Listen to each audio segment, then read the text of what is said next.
You're listening to Rob McConnell in the X Zone on the Talkstar Radio Network. Visit us online at www.xzoneradio.com.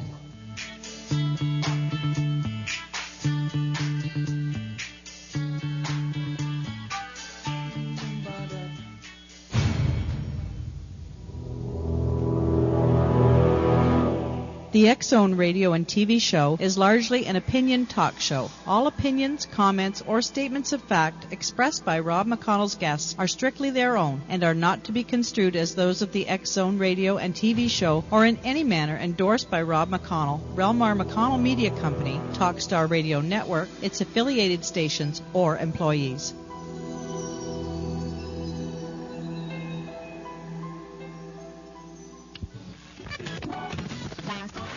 All Hit Radio.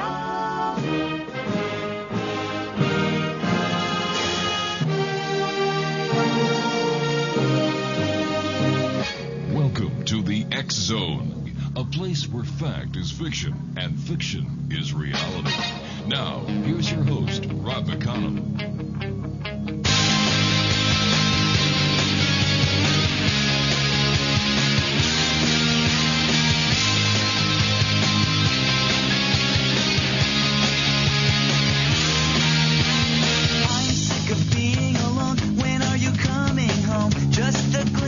Your face, I can remember smelling your hair. I'll meet you anywhere, somewhere that no one can retrace, somewhere where no one will know our faces. She has 2 arms to hold me and 4 legs to wrap around me. She's not your typical girlfriend. She's my alien. 1-877-528-8255 is toll-free throughout the U.S., Canada, Alaska, and Hawaii. Welcome back to the X Zone, everyone. My name is Rob McConnell, and we're coming to you live and around the world from our studios in Hamilton, Ontario, Canada, which is on the shores of Lake Ontario between the cities of Toronto and Niagara Falls, smack dab in the middle of the Great Lakes Triangle. Our toll-free number, once again, is 1-877-528-8255. My email address is xzone@talkstarradio.com. On MSN Messenger, talkstarradio@hotmail.com. And our websites, www.xzoneradio.com and www.xzonetv.com. My guest this hour is Druffel. And we're going to be talking about UFOs. Our first guest tonight was Stanton Friedman, the father of modern-day ufology. And we're working our way up to the 2nd, 3rd, and 4th of July, which are the Roswell anniversary dates. After all, the crash of the UFO in Roswell occurred on July the 4th, 1947. So Anne is also involved in ufology. She began investigating UFO reports in Southern California in about April 1957 with the National Investigations Committee on Aerial Phenomena, known as NICAP, which was directed by the UFO research pioneer Major Donald E. Kehoe, who was formerly of the United States Marine Corps, and became acquainted with Dr. James E. McDonald through his contacts with the Los Angeles NICAP subcommittee from 1966 to 1971, following the NICAP's demise in 1970, and joined the Mutual UFO Network and then the newly formed Center for UFO Studies. Now, Anne has researched, now listen to this, X-Zone Nation, she has researched over 2,000 Los Angeles Basin reports, including alleged landings, UFO photo cases, close encounters with physical effects on witnesses and terrain, alleged abduction reports, and other UFO-related phenomena. She is a prolific writer. She has contributed over 180 articles on various aspects of the UFO subject to numerous UFO journals and international publications. Frequently speaking on UFOs before civic and educational groups, Anne Druffel is noted for her lively slide presentations and Q&A sessions, and has presented many papers at UFO symposia, conferences, and gatherings. Since 1965, she has been a spokesperson on various aspects of UFOs for TV, radio, and press, as well as consultant, researcher, film writer on numerous UFO documentaries. She wrote the classic book, Tujunga Canyon Contacts, with parapsychologist D. Scott Rogo, and contributed to the other major literary works such as Ron's Story, UFO Encyclopedia, and Rongo's anthology, UFO Abductions. Her most recent UFO-related book is How to Defend Yourself Against Alien Abductions, published by Three Rivers Press and Random House in August 1998. Her most recent book is Firestorm, Dr. James E. McDonald's Fight for UFO Science, which was published by Wildflower Press in July of 2003. When I come back from this 2-minute commercial break, Ann Druffel is going to be joining me, and we're going to be discussing how to properly investigate UFO reports. After all, she has researched over 2,000 Los Angeles Basin reports. This lady knows what she's talking about. Her credibility is one of expert, and she has an excellent reputation when it comes to the UFO community. Ann Druffel is my special guest. Her website is andruffel.com. We'll be back on the other side of this commercial break in 2 minutes as we continue right here. Woke up this morning with light in my eyes, and then realized it was still dark outside. It was a light coming down from the sky. I don't know who or why. Must be those strangers that come every night. Those saucer-shaped lights put people uptight. Leave blue-green footprints that glow in the dark. I hope they get home all right. Hey, Mr. Welcome back, everyone. Ann Druffel is our very special guest. Her website is www.andruffel.com. And Ann, welcome back to the X Zone. How are you, my dear, and how are things in beautiful California tonight? Oh, they're really nice and sunny, beautiful. And you've investigated or researched over 2,000 UFO-related events in your career as a ufologist. How did you get involved in ufology? What was the event that christened you into this quest that you've been on for so many years? Well, I've described this several times, but it was something that I saw in 1945 when I was a schoolgirl from Long Beach, California. At the time, the World War II was still going on in Japan, and I was coming home in the bus, and I saw this thing in the northeast sky.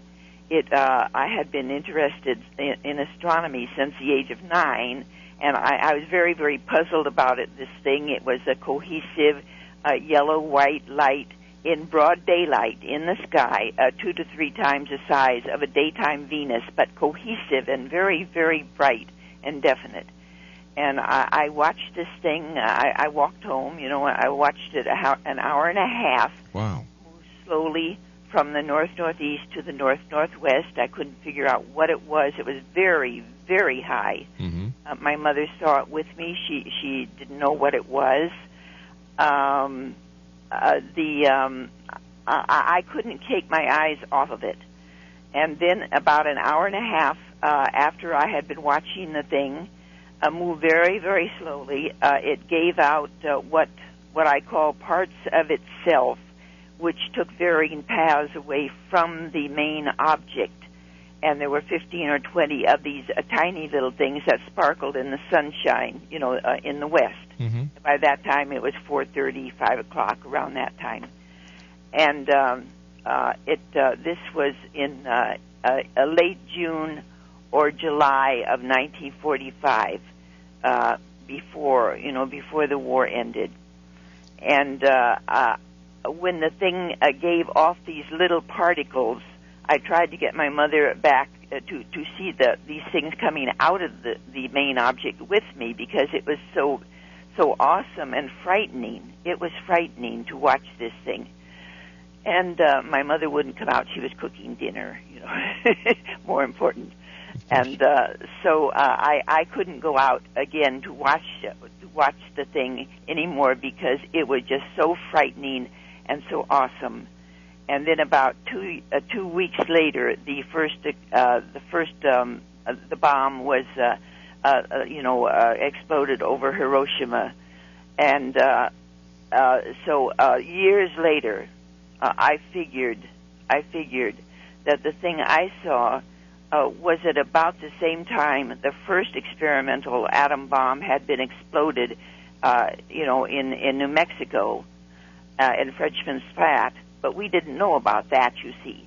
Right. But about the same time, and I developed this hypothesis that perhaps this thing was what you call a carrier craft with many little scout ships or surveillance, smaller ships, come to see what was happening on the Earth, because we had entered the atomic age. And during your research that you've done over the years, was there an increase in UFO activity at the time of the bombings in Japan of Hiroshima and Nagasaki? Well, you see, we didn't know anything about flying saucers. We didn't even know about the things that were being seen in the European theater or in the Japanese theater. What they called Foo Fighters. Foo Fighters, right, and other names they gave. They did not have the detail that later the UFOs took on. Physical details of apparently a craft. Mm-hmm. Most of these were just lights that traveled around the military planes and things. So we didn't know anything about that. They kept that from the public, and the stuff about the Foo Fighters came out much later.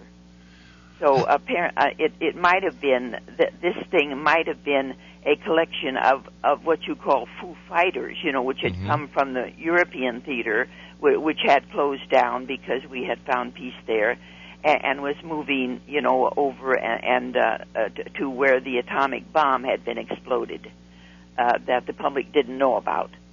The first experimental public bomb, atomic bomb. Did you have any idea the day that you watched this UFO when you were a little girl, that what you were watching was going to have such an impact on your life? No, I had no idea. When the information about the bombing of Hiroshima came out in the papers about 2 weeks later, I tried to understand it. It was on the first page, and I couldn't understand all the technicality, that was involved in atomic bombs. But I'm sorry, I forgot to. No, I was just asking that. Here you are, a little girl. You're watching this object in the sky for over an hour. Your mother sees it. You said it frightened you. Yes. And I was just wondering. I had asked you if you thought at that time that what you were looking at would play such a part in your life. I had no idea at the time. But when we read about the explosion of the atom bomb over Hiroshima, the same kind of fright,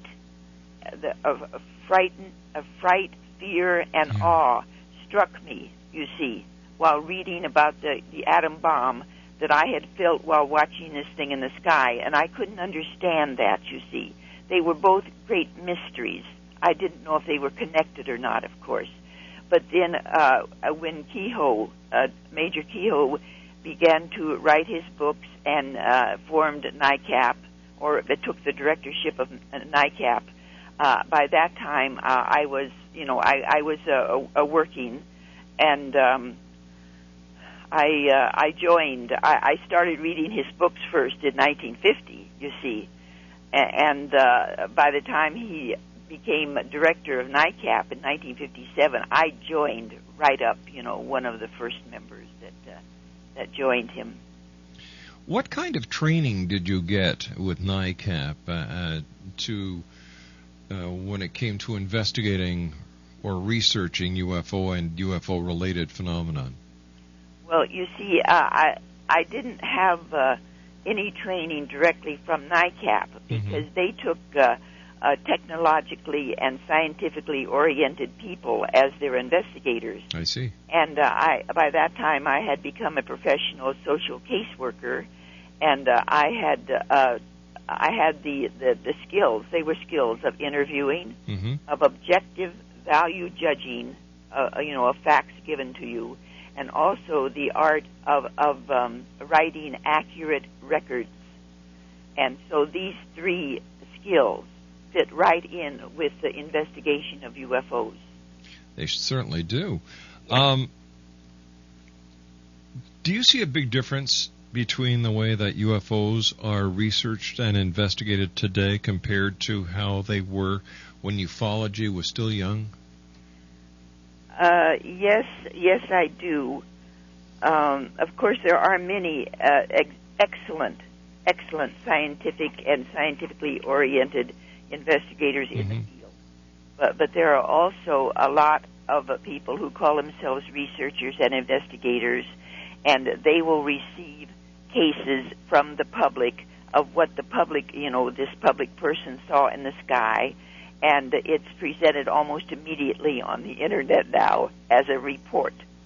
And a lot of these so-called reports are not investigated at all, you see, at least to any depth, so that they know that it's a truly unidentified object which you can call a UFO. NICAP in 1965, we formed a public reporting system and filter center called Skynet, you see. Yes. And there were up to 100 people around the Southern California area on a map, and we knew all where they lived and when they were available. And I was getting reports from the public, from the Griffith Observatory, and from one or two of the major police stations in the area, and from 2 or 3 of the major newspapers. All of these wonderful sources that were receiving reports from the public. The public didn't know where to call when they saw something. They'd say, "I see a UFO," So they were referred to me at Skynet. I was the project coordinator, and then I would figure out where this person was and call the Skynet member closest to where they were seeing the object, in the hopes that the Skynet member could go out and also see it and identify it. And this way we were able to identify about 80% of the reports that came into us as UFOs, because we had, a skilled person close by looking at the same thing and figuring out what it was. Now, when you say UFO, Ann, are you talking about extraterrestrial entity, or is it just something that was unidentified? Well, when I say UFO, my mind tells me unidentified flying object. But my own favorite hypothesis is that the physical craft, the unidentifiable physical craft that fly through our atmosphere and chase our military planes and sometimes land and come very close to witnesses, that they are very possibly extraterrestrial in nature. Do you think that these ETs pose a threat to this planet? I have never felt from any of the 2,000 and more reports that I've investigated that there was any threat, no. Ann Druffel is our special guest. Ann, please stand by. Great having you on the show again. Ann Druffel's website is www.anndruffel.com. That's ANNDRUFFEL.com. And Ann and I will be back on the other side of this news break as the X Zone continues on Talkstar.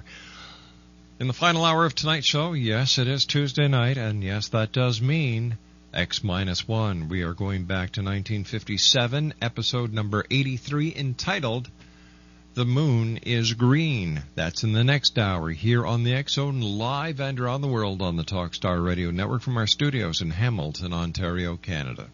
Life is busy enough without running around town to find a sale. If you pride yourself on being a smart shopper, you should know about a place that has raised the bar on smart shopping by cutting out the middleman. Direct Buy sells virtually anything for the home or office at manufacturer direct prices. Whether you're updating your current home or building a new one, Direct Buy can save you the thousands of dollars that traditional retailers use to pad their prices. Buy direct from over 700 top manufacturers at 30, 40, even 50% off the best retail prices prices on almost everything you need. Whatever it is you're shopping for, appliances, cabinets, flooring, windows, and more, every time you buy, you're going to get the best quality at the best price with Direct Buy. But you have to become a member.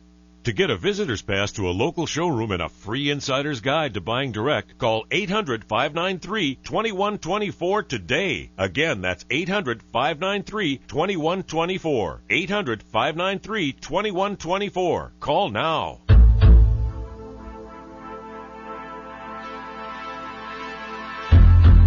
Douglas James Cottrell, who has been called Canada's Edgar Casey, has just made available his latest CD, Douglas Cottrell 2012 Earth Changes, the first CD in the 2012 Prophecy series. This session features information gathered from the Akashic Records in a deep trance meditation session by Douglas James Cottrell in March of 2009. In this session, Douglas explains changes that have taken place in the Earth's core, changes to the Earth's poles, and the real reason why the polar caps are melting. Douglas also elaborates on increased volcanic and earthquake activity between now and 2012, including what, where, and when.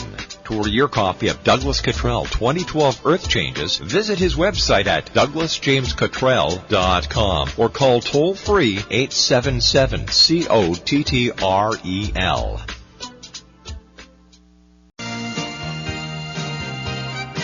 You're listening to Rob McConnell in the X Zone on the Talkstar Radio Network. Visit us online at www.xzoneradio.com.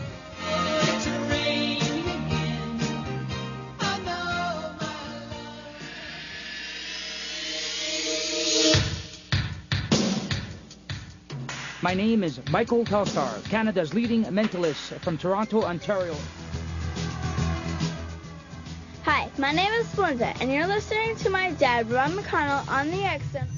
This is Psychic Dorothy from St. Catharines, and you're listening to Rob McConnell. Hello, my name is Holly Reeves, an astrologer from Astro For You, and you're listening to Canada's #1 paranormal radio show, The X Zone, with Rob McConnell. Welcome to The X Zone, a place where fact is fiction and fiction is reality. Now, here's your host, Rob McConnell.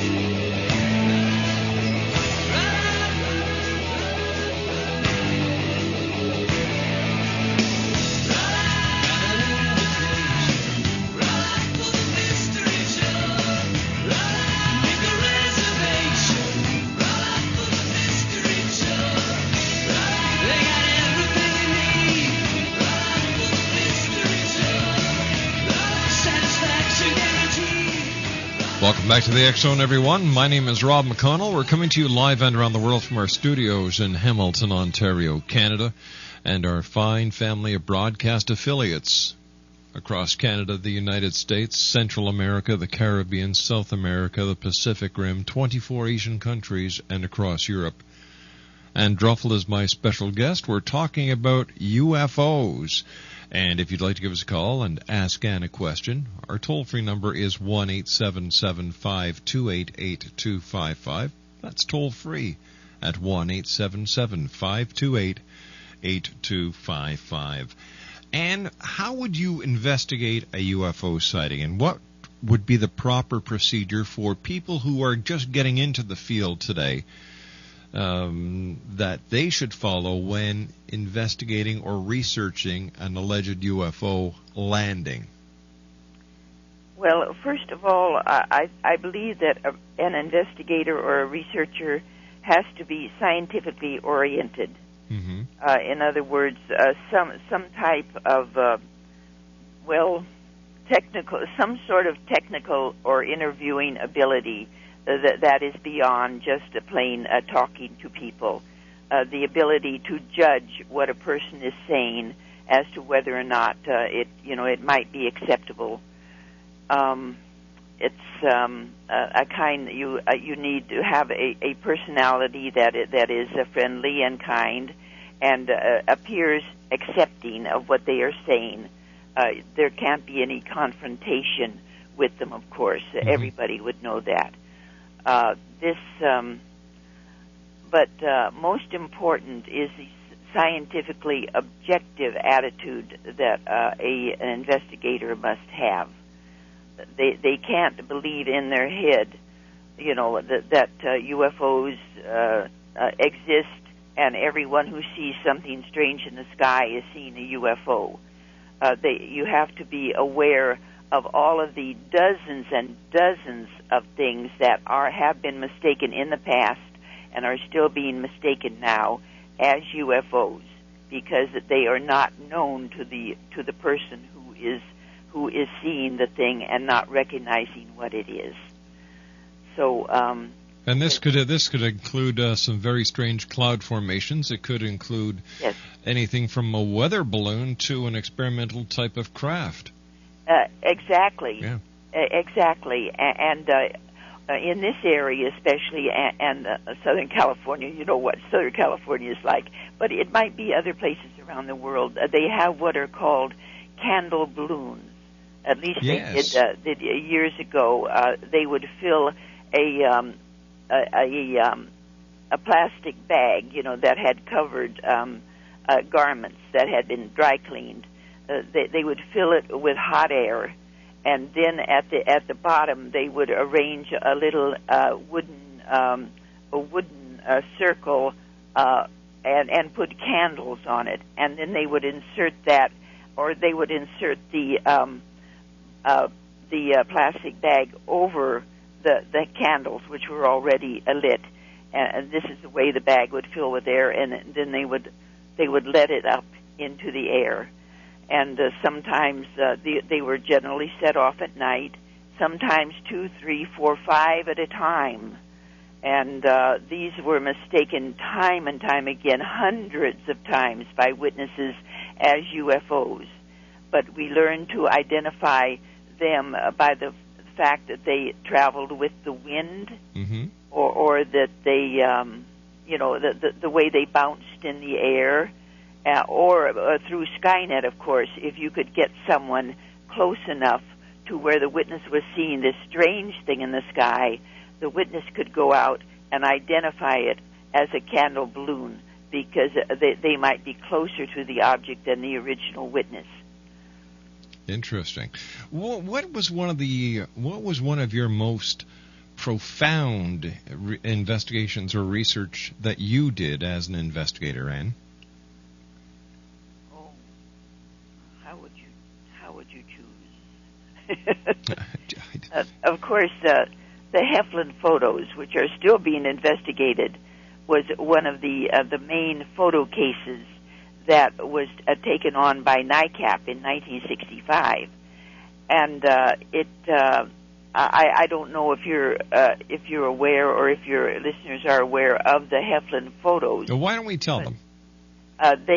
They were photographed by a highway engineer on the edge of Santa Ana, California. He was a highway maintenance engineer with the Santa Ana Traffic Department, and he had, of course, part of his job was to identify things along the highways that would impede traffic or make traffic difficult or dangerous.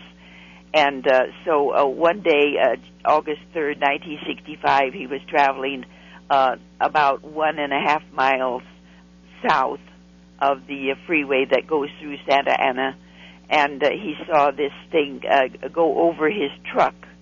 And of course, he had the camera right by his seat, because he had stopped to photograph it was a sign, a highway sign, which was being obscured by vegetation, so that the people traveling on this road could not read what the sign said. It was a warning about, a slow down or something like that. So he stopped to photograph that so that he could report it to his office. And at the same time he stopped, a thing flew over from the south over his truck, and he was amazed because it was an unidentified physical aircraft. It was a sort of an unidentifiable physical aircraft of some kind. And so he snatched up the camera and took a picture, and then it moved farther along. Oh yes, then it turned on its side, and he could see on the bottom that there was a ring of light going around the bottom, and he took a picture of that, and then it straightened again and went off and further into the distance, and he took a picture of that. And by that time, the third picture we later discovered showed smoke coming out of the craft, you see, and then the thing disappeared into the distance.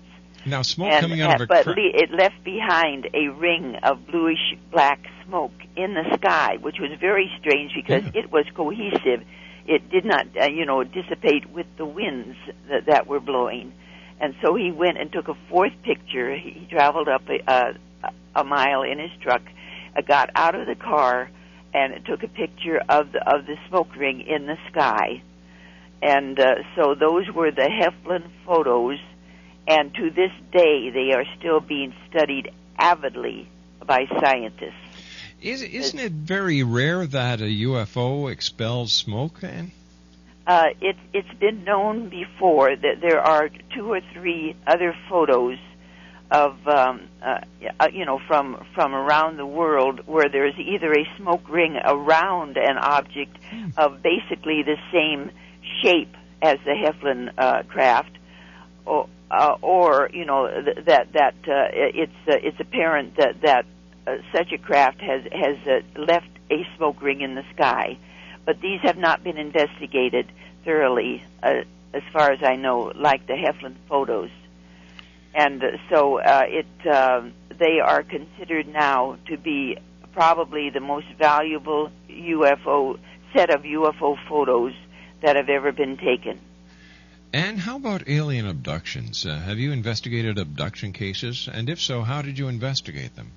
Well, in 1973, the UFO field suddenly seemed to just flip and change. And instead of the objects being seen in the sky or photographed in the sky, we were getting numerous reports from basically rational and witnesses that, rational, productive, honest witnesses that they were being taken out of their beds at night and into what they perceived to be the interior of a UFO. And sometimes, they would see a light shining through their window, but there was never the physical craft that they saw themselves going toward. At least those cases are very, very rare. It was mostly just that suddenly they found themselves aboard what they perceived to be the interior of a UFO, with these strange little creatures harassing them and then examining them, and the cases just proliferated to such a degree that we were overwhelmed here with the so-called abduction cases instead of the regular cases that we were used to since 1957. Do you have a hypothesis on why this happened? At first, I accepted the abduction reports as possibly UFO entities coming from physical craft and taking witnesses aboard to harass and, sexually harass them. I accepted it because that was a general feeling in the field, because of the rationality and honesty of most of the witnesses, you see. Right. But then there was we began to wonder why the great majority of these cases, about 99 and 99%, 9% of the cases in this area, were the person suddenly awoke in their bed found the creatures standing near them, and then zip, they were up into a so-called craft. We wondered why it would have to happen like that. And then the hypothesis that these things occurred in an altered state of consciousness emerged in the field, which to me sounded very, very good, very scientifically oriented. That these events took place in an altered state of consciousness, because it was the witnesses themselves felt that they were fully awake, but there was never any physical proof of the object being physical. There was just the story, you see, and the fact that the person awoke up from a state, from a sleeping state, into another state that they perceived to be a true waking consciousness, but which could well be what we call an altered state of consciousness. Now, would this be sleep paralysis? No, it would be different from sleep paralysis. The particular altered state of consciousness, to my knowledge, has not yet been identified, but it's very close to the state of consciousness into which shamans, in indigenous peoples, enter when they want to go into a spiritual dimension. And a lot of these shamans, they are caught in between the space-time continuum we live in and the spiritual dimension they're headed into a state of consciousness called the realm of the trickster, you see. And this is where information that they later find out is faulty is given to them. But some of them, think that it's from the spiritual dimension instead of from a state of consciousness in which faulty information is being given to them. I hope I'm making sense. Yes, you did. Yes, you did. So basically, they're going into having a spiritual encounter rather than an alien abduction encounter. Oh, well, when I say spiritual, I mean a good. Yes. A good spiritual encounter. But the realm of the trickster, so to speak, or this state of consciousness in which faulty information can be given by a phenomenon that the Irish call them a fairy folk. Yes. The Muslims call them jinns. They're called by different names in every culture, major and minor, in the entire world, down through the millennia. So these encounters with strange interdimensional creatures, giving faulty information and harassment, generally sexual harassment. And we've got to take a break. We'll be back on the other side with Ann Druffel. www.anndruffel.com. Do you owe the IRS $15,000 or more? Are you worried about wage garnishments, bank levies, and IRS seizures? American Tax Relief has helped thousands of honest, hard-working Americans settle their tax debt for less than they owe. If you qualify, we can settle your tax debt for less, stop garnishments and levies, as well as remove penalties and interest. Our staff of tax professionals will work hard to get you the best possible settlement you qualify for. Having the right experienced and knowledgeable professionals on your side can save you money, as well as time and stress. American Tax Relief can help you get the fresh start you're looking for. So call for a free, no-obligation consultation. Call for a free, no-obligation consultation at 800-515-7457 and get the relief and peace of mind you deserve. That's 800-515-7457. Do it now. Call American Tax Relief at 800-515-7457. That's 800-515-7457. Are you getting tired of all the bad news? Well, then take a break from the worries of the world and play the love game. It's time to focus on what is really important in our lives, our relationships. You deserve more love, happiness, and harmony in your life. Synchro Hearts is the new hot relationship game that guarantees more love, laughter, and romance for you and your partner. It's not a sex game, it's a love game based on all the important relationship stuff like better communication, more intimacy, and lots of fun and excitement. Great intimacy is just one of the benefits of playing Synchro Hearts. Now, President Obama inspires hope, love, and peace for the world. Synchro Hearts offers more hope, love, and harmony for relationships. To order your very own edition of Synchro Hearts, visit Synchro Hearts' website now at www.synchrohearts.com. That's www.synchrohearts.com. Synchro Hearts. It's the game you love to play and play to love.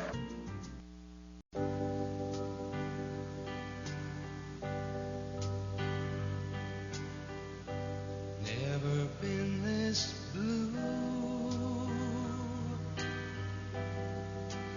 I never knew the meaning of a heartache.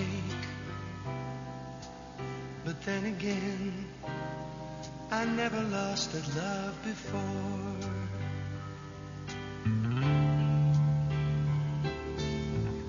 Somewhere down the road, maybe all those years will find some meaning. I just can't think about them now or live them out anymore.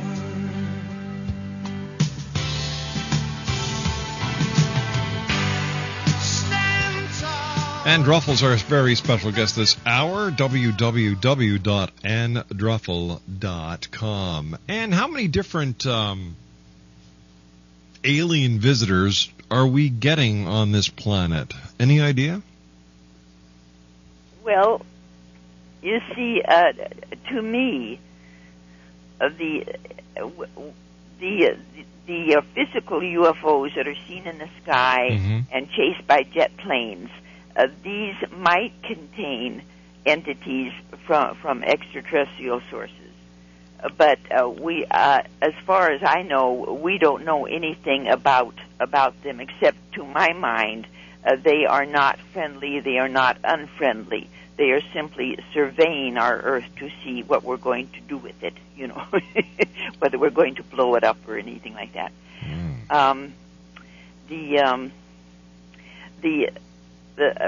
Other researchers say that there are up to 70 different types of entities, but these are generally the researchers that believe that the so-called abductors are physical in themselves and are from the physical UFOs. This is a scenario that I do not accept. I have a separate phenomenon. I mean, a separate scenario. That the so-called abductions, which occur in altered states, are a separate phenomenon from the UFO field itself. It's something that's happened to cultures around the world for millennia. They're basically all the same, except that they have the ability to shape-shift and take different shapes and wear different kinds of clothing according to the culture in which they appear, you see. And the harassment that they impose upon their victims differs according to the culture, what the culture can accept, you see. I see. I mean, like in Ireland, you know. Leprechauns. Well, no. You see, these creatures are both good and bad. They're an interdimensional type of creature, and they're both good and bad. And it's the bad type of this interdimensional type of creation that causes the so-called abductions. But of course, a leprechaun is basically a good fairy, like a brownie. Oh, right. But there are other types of so-called fairy folk that the Irish have reported for centuries that do a certain sexual harassment, but it's a milder type than what goes on in our country or in Muslim countries, you see. And we have to say so long for now, but it's been a great hour having you with us here on the X-Zone. Thanks very much for sharing your knowledge, your experience, and your expertise with us here on the X-Zone. You're very welcome. Thank you. Take care of yourself, Ann. You too. Bye-bye, dear. Ann Druffel, www.anndruffel.com. UFOs.com, one of the most experienced UFO researchers and investigators that we've had here on the show, with over 2,000 cases to her credit. I'll be back on the other side of this commercial break and the news at 6.5 minutes past with X-1. The Moon is Green from 1957. It is episode number 83. We'll be back on the other side as we continue live and around the world right here in the X Zone on Talkstar.